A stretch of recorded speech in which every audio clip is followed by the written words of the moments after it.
Today we're talking bar chords, the different movable shapes, and the 4 things you have to remember to make those bar chords sound sweet and flawless. Let's go.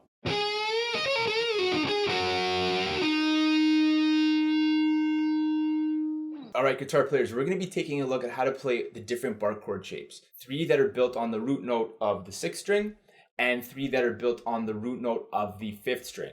If you don't know what root note means, it just means the lowest pitched note of the chord. You'll see what I mean in a second. Now, the best way to start learning and practicing bar chords is to learn power chords first. I call power chords rock chords because they're very widely used in rock music. Your first finger is pressing down on the root note, and your ring finger is pressing down on the string underneath, 2 frets away.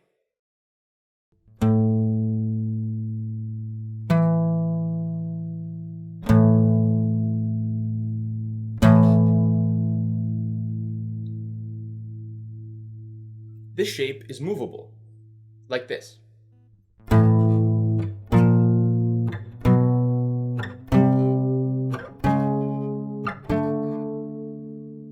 Make sure you only play these 2 strings that your fingers are on.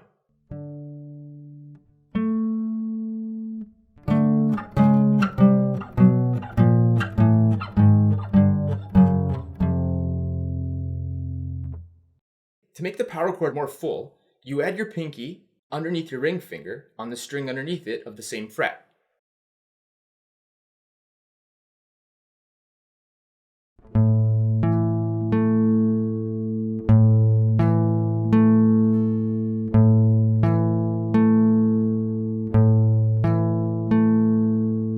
From now on, whatever you do, your ring and pinky fingers should act as one unit. They are bound together forever. So practice placing these fingers down simultaneously. It'll take some time, but it'll be awesome when you get these to fly to the spots instead of crawling there. Once you're comfortable with these power chord shapes, bar chords will be a little bit easier to do. Let's start with the bar chords with the root note on the 6th string. There's going to be 3, major, minor, and dominant 7th.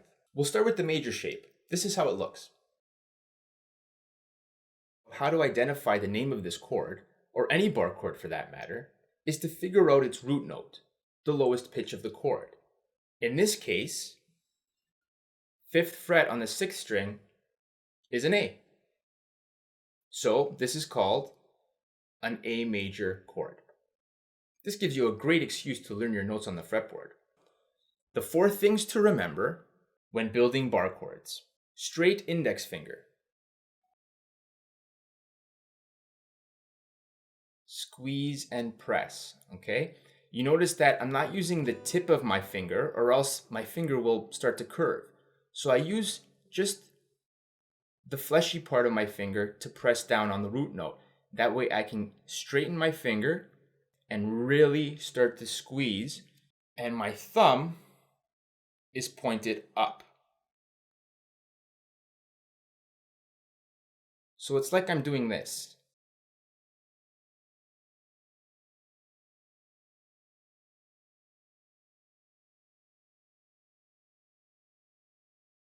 Pressing forward with my thumb and then backward with my index finger. All right, it's going to take a lot of strength, a lot of wrist strength that's coming up over here, okay? So straight index finger, thumb pointing up behind the neck, squeeze and press. Now, other fingers are going to remain curved. The point of making the other fingers curved is that you don't want any blocking. So your fingers need to have kind of like a bridge going here. So that way you have nice and clean sound.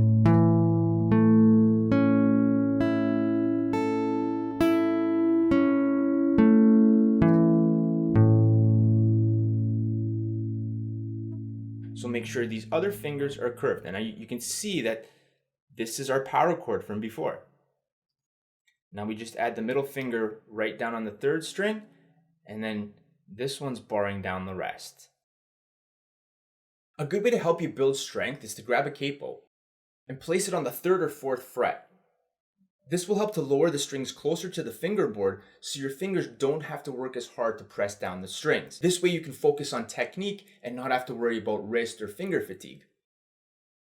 When you first start practicing bar chords, you're not going to be able to place all your fingers down in the right spots all at once like this.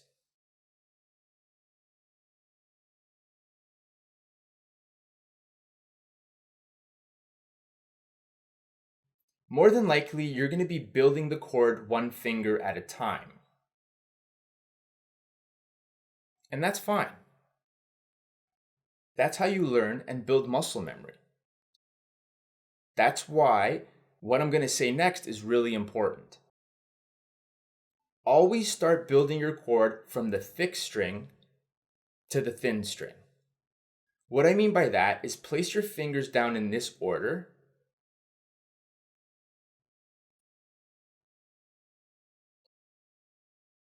Not this order.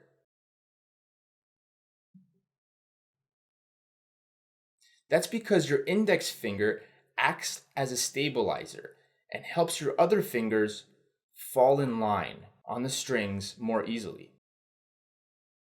So when you're first learning bar chords and you're placing one finger at a time, make sure you do it this way.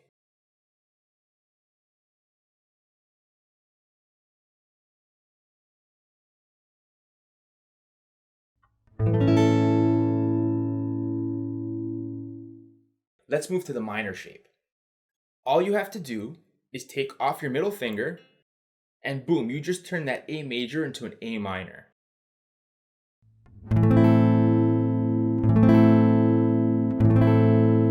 And this shape is movable.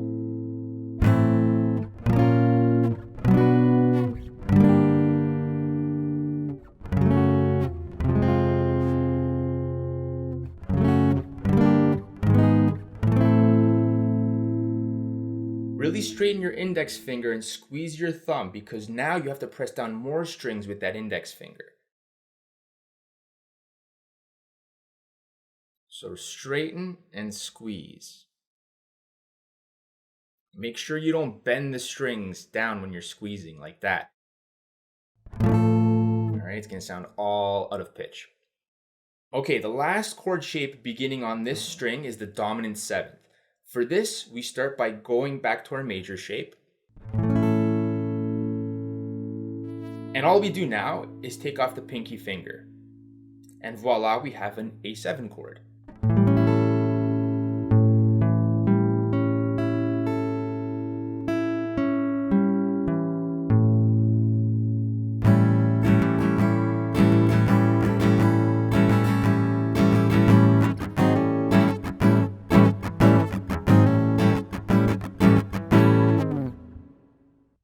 Go through each string one at a time to see which note is giving you some trouble.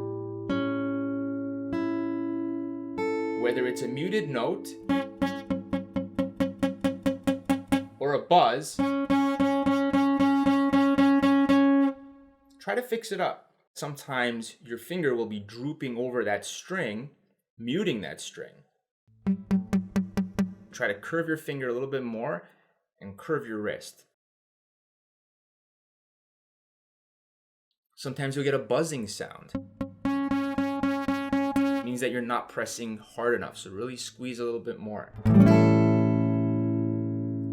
Don't worry if it doesn't sound 100% during your first few practices. It's going to take some time. At the beginning, you really want to focus on form, getting into the shape from another shape.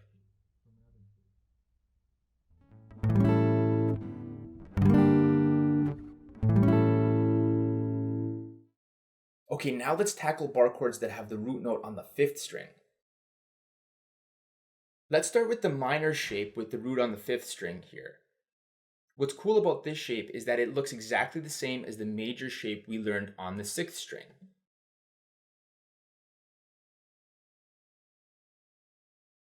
You have your root note here, your 2 married fingers, pinky and ring finger here, and your middle fingers pressing down on the 2nd string here. Make sure your index finger is straight and strong, so that's pressing down not only on the root, but also on the first string as well, right under here. And you don't have to play the sixth string.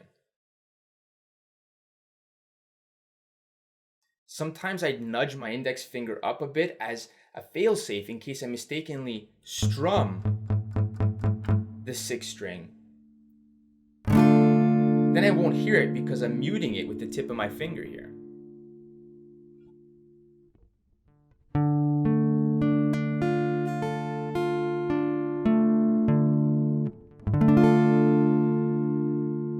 Okay, let's move to the dominant 7 chord on this string. So this is how it looks. The pinky disconnects itself from the ring finger and moves down to the 2nd string. All the gaps in between rely on your straight and strong index finger to press down those strings. This can be a bit tricky to get, but working on it a little bit every day will get you there.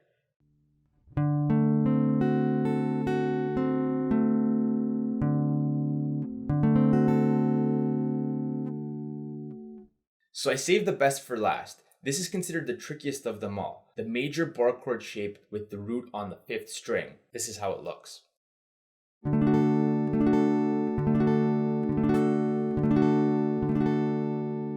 But it can also look like this.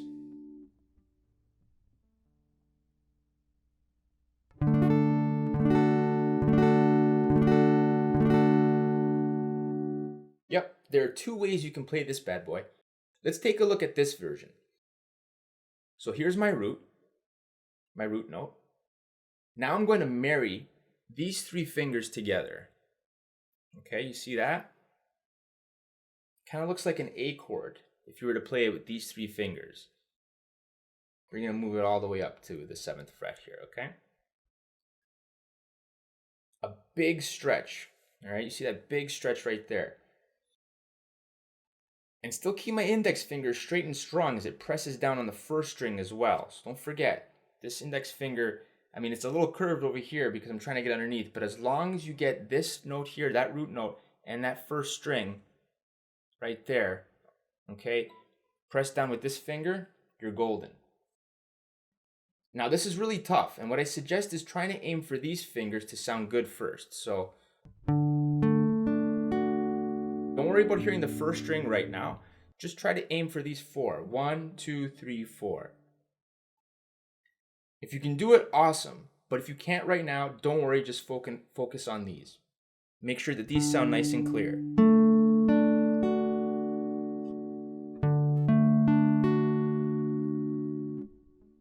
Essentially, you want to get that 1st string in there at the end.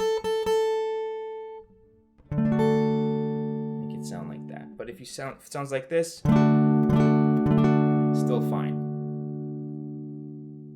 The other version of this major bar chord is this. What I'm doing here is instead of individual fingers pressing down these strings, I'm collapsing my knuckle in so that it's pressing down all these 3 strings. The index finger is still doing what it's always doing, barring and pressing down the root note and the 1st string underneath. Again, don't worry about hearing the 1st string right now if you can't. Just focus on these 4 to sound nice and clear.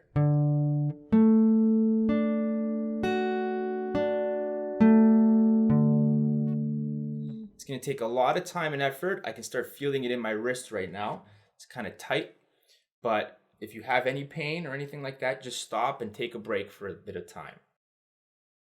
All right, so there you have it. How to get started learning bar chords. You can start practicing this by taking any chord progression and integrating a couple bar chords in it. Have a good mix of open chords and bar chords so that you don't get overwhelmed and it's less demanding on your wrist. Check out this example.